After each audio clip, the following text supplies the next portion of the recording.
Yo, apa kabar nakama semuanya? Semoga nakama baik-baik saja. Manga One Piece chapter sebelumnya kita mendapatkan keseruan dari pertempuran antara Killer dengan Hawkins. Ya, kira-kira bagaimanakah kelanjutan dari cerita yang menegangkan ini? Sehingga inilah hal yang akan kita bicarakan, yakni mengenai One Piece chapter 1030. Jadi, tanpa basa-basi lagi, langsung saja, mari kita mulai. One Piece chapter 1030 ini berjudul menggemakan kefanaan dari segala sesuatu. Chapter dimulai di sebuah ruangan kastil Onigashima. Di sana X-Drake dan Scratchman Apu berbicara tanpa ada yang melihat mereka. Apu yakin bahwa X-Drake adalah mata-mata marinir, tapi ia mengatakan bahwa hal tersebut adalah sesuatu yang tidak penting. Di belakang Apu sendiri ada nomor 1, 2, dan 3 yang kelihatannya number ini memiliki kekuatan yang menjanjikan. Apu mengajak X-Drake untuk beraliansi yang tentunya reaksi X-Drake adalah, "Apa aku bisa mempercayaimu?" Kemudian Apu menjawab, "Kita berdua tidak bisa dipercaya. Saya menawarkan ini karena kita berdua bisa mendapatkan keuntungan dari sini." Panel berpindah ke tangga yang menghubungkan lantai 2 dan 1 kastil Onigashima. Kita melihat bahwa kelompok Usopp serta Nami bersama Tama, Speed, dan Gazelman turun ke lantai 1 untuk melarikan diri dari api. Tiba-tiba mereka mendengar seseorang berteriak bahwa ada monster misterius di lantai 1. Jadi Usopp dan Nami bersiap untuk bertarung. Ketika mereka tiba di lantai 1, mereka melihat bahwa tubuh bagian bawah Kinemon sedang mengejar orang sambil meminta bantuan. Secara spontan, Usopp pun langsung menangkap kaki Kinemon. Usopp memperhatikan bahwa Kinemon mengeluarkan banyak darah dan bertanya apakah dia baik-baik saja. Nami memberitahu Usopp bahwa Kinemon tidak bisa mendengarnya karena dia tidak memiliki telinga. Nami berjalan ke kaki Kinemon dan menggambar tanda bulan sabit pemberontakan dengan jarinya. Dengan cara ini, Kinemon menyadari bahwa mereka adalah sekutu dan memberitahu mereka apa yang terjadi padanya. Setelah mendengar ceritanya, Usopp memutuskan untuk pergi membantu Kinemon. Usopp memanjat Hamlet, menempelkan tubuh bagian bawah Kinemon ke punggung jerapahnya, dan bersama-sama mereka pergi mencari tubuh Kinemon yang tersisa. Kinemon memberitahu mereka bahwa mereka harus pergi ke loteng menara kiri melalui pintu masuk di lantai 1, dan mereka harus bergegas karena teman-temannya terluka parah. Kemudian panel berpindah ke area di mana sebagian tubuh Kinemon berada. Kita melihat bahwa tubuhnya telah terpotong menjadi 2. Kami juga melihat Kanjuro di tanah dan Kiku berlumuran darah. Kinemon terkejut melihat bahwa dia masih hidup meskipun dipotong menjadi 2. Kinemon berkata, "Dampak tusukan itu sangat kuat. Tebasan yang dibuat Laudono padaku, mungkin tubuhku tidak menyatu dengan benar. Ini adalah sebuah keajaiban. Jika saja Kiku bisa diselamatkan." Kemudian tiba-tiba terdengar suara Denden Mushi, dan suara yang muncul adalah suara Orochi. Terjadi percakapan antara Kanjuro dengan Orochi, yang mana Kanjuro ternyata masih hidup. Orochi memerintahkan Kanjuro untuk menggambar sebuah lukisan. Lukisan kemarahan yang mendalam dari klan Kurozumi. Sebuah lukisan yang sekiranya bisa menghabisi kastil Onigashima ini. Kanjuro pun menggambar sebuah iblis api, sebuah iblis yang dapat menembus dinding dan semua yang disentuhnya akan terbakar. Bawahan Kanjuro berteriak pada rekan mereka untuk tidak menyentuh monster itu. Namun Kanjuro kini terjatuh. Entah apakah ia mati atau tidak, namun kondisi terakhirnya adalah terjatuh. Kita juga diperlihatkan dari Momonosuke yang masih berusaha membuat awan api. Kita melihat bahwa Brook dan Robin terus berjuang bersama Ming, Marco, Izo, dan Kawamatsu. Lalu untuk CP0, kini mereka tidak lagi di ruang tamu. Mereka berjalan ke suatu tempat. Kita juga melihat bahwa Sanji, Luffy, dan Zoro terus bertarung melawan Queen, Kaido, dan King. Orochi yang sedang duduk di semacam gudang di kastil itu, ia mulai berbicara sambil tertawa. Orochi berkata, "Aliansi Kozuki, Yonko, kalian sudah terlalu lama mengejekku. Aku tahu Kaido, aku tahu bahwa di ruang bawah tanah kastil ada gudang senjata yang hebat. Senjata yang aku ciptakan. Nyalakan Kanjuro, buat semuanya terbang di udara.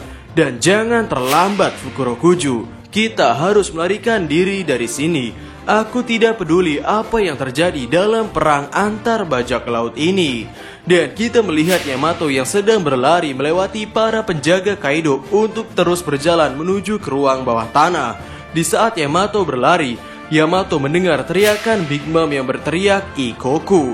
Kid terbang keluar dari ledakan. Robot logam tengkorak raksasanya hancur.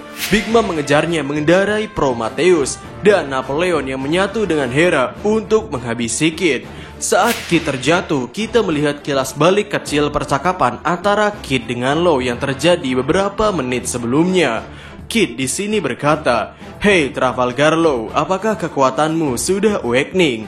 Kemudian Law berkata, "Aku masih belum terbiasa, tapi aku akan menggunakannya dalam kasus hidup atau mati. Itu menghabiskan banyak energi, jadi aku menyimpannya sebagai pilihan terakhir." Dan Kid berkata, "Hal yang sama terjadi padaku, tapi kita tidak bisa mengalahkannya dengan bertarung secara normal seperti ini. Kita harus menggunakan kartu as kita." Kemudian kembali ke masa sekarang. Saat Big Mom sibuk menyerang Kid, Law menggunakan teknik baru, sebuah teknik yang disebut sebagai Chrome Anastasia. Dengan Chrome, Law menciptakan versi kecil dari Room. Dia bisa memegangnya dengan satu tangan. Kemudian dengan Anastasia, dia melapisi pedangnya dengan Chrome yang dia buat sebelumnya. Kemudian Law berteleportasi tepat di belakang Big Mom dan menusuk Big Mom dari belakang. Ujung pedangnya keluar dari dagu milik Big Mom. Law berkata, "Berkat Chrome, aku bisa menusukmu dari dalam." Dan serangannya tidak berhenti sampai di sini. Law mengeluarkan shockwave yang bernama Shock Willy. Law mengirimkan gelombang kejut yang kuat ke tubuh Big Mom. Dan hebatnya, Big Mom berteriak kesakitan. Darah dan asap keluar dari mulut Big Mom. Keluarga Homies terkejut melihat Big Mom mengeluarkan darah dari mulutnya. Big Mom menoleh ke arah Law dengan marah. Dan pada saat itu juga, Kid mengambil kesempatan untuk menyerangnya. Kid berkata, "Aku akan memberikanmu kekuatan magnet. Assign." Dengan teknik baru tersebut, Kid telah mengubah Big Mom menjadi magnet raksasa berkat kekuatannya yang sudah awakening. Tubuh Napoleon menempel di kepala Big Mom, tertarik oleh magnetnya. Hal yang sama terjadi dengan senjata logam semua orang di daerah tersebut.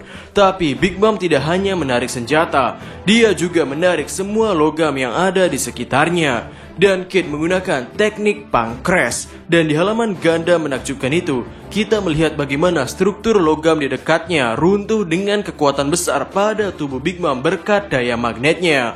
Bawahan Kaido melarikan diri dari area tersebut saat bangunan runtuh karena mereka telah kehilangan struktur logam mereka. Dan One Piece chapter 1030 selesai sampai di sini. Dan hal yang paling penting adalah minggu depan tidak libur. Gila, akhirnya kita berada di titik di mana pertempuran antara Big Mom dengan Kid serta Law menjadi memanas. Karena jujur saja di chapter kemarin kami sedikit khawatir dengan Kid serta Law. Karena Big Mom adalah sosok Yonko yang sampai chapter 1029 belum terlalu digores. Berbeda dengan Luffy yang saat ini melawan Kaido. Kaido adalah Yonko yang sudah digores oleh Oden Kozuki, kemudian dihajar oleh Akazaya, kemudian ditambah dengan serangan gabungan para supernova. Bahkan di chapter-chapter sebelumnya, Yamato menyadari bahwa kekuatan Kaido berkurang. Ini menunjukkan bahwa Kaido tidak se-fresh Big Mom. Big Mom juga adalah Yonko yang sejauh ini belum memiliki riwayat pernah dipojokkan. Dan jujur ini sangat mengejutkan melihat bagaimana potensi kekuatan awakening dari buah setan Kid serta Law. Ya, ada beberapa teori kami yang terwujud dalam chapter ini. Seperti dalam prediksi One Piece chapter 1029, kami di sana menyebutkan mengenai kemana Eiichiro Oda akan mengarahkan karakter Orochi ini. Dan kami berpendapat dalam video tersebut bahwa sepertinya Orochi akan menggunakan senjata rahasia yang akan memusnahkan musuh-musuhnya. Kemudian teori mengenai Kinemon yang belum mati juga pernah kita bahas sebelumnya. Dan Kid yang melukai Big Mom melalui jalur awakening juga sudah pernah kita bicarakan pada video Kid Mode God Mode. Di sana kami mengatakan bahwa konsep Kid dan Luffy dalam melukai musuh akan berbeda, di mana Kid akan lebih bergantung pada buah setannya alias awakening, sedangkan Luffy lebih bergantung pada Haki Ryo-nya. Ya, melihat bahwa kedua supernova ini melukai Yonko Big Mom dengan awakening mereka, kita mungkin sekarang begitu semangat. Namun yang harus kita khawatirkan adalah apakah benar momentum pertarungan sudah di tangan dua supernova ini? Apakah benar dengan kekuatan awakening mereka mampu mengalahkan Yonko Big Mom? Untuk pembahasan lanjutan mengenai One Piece chapter 1030 sepertinya akan kami bahas di video khusus. Sehingga itu saja video untuk hari ini. Bagaimana menurut nakama semuanya? Berikan komentar kalian atau berikan koreksi kalian semua atas teori kami tersebut di kolom komentar di bawah. Jadi, kami Diskosope dan terima kasih banyak.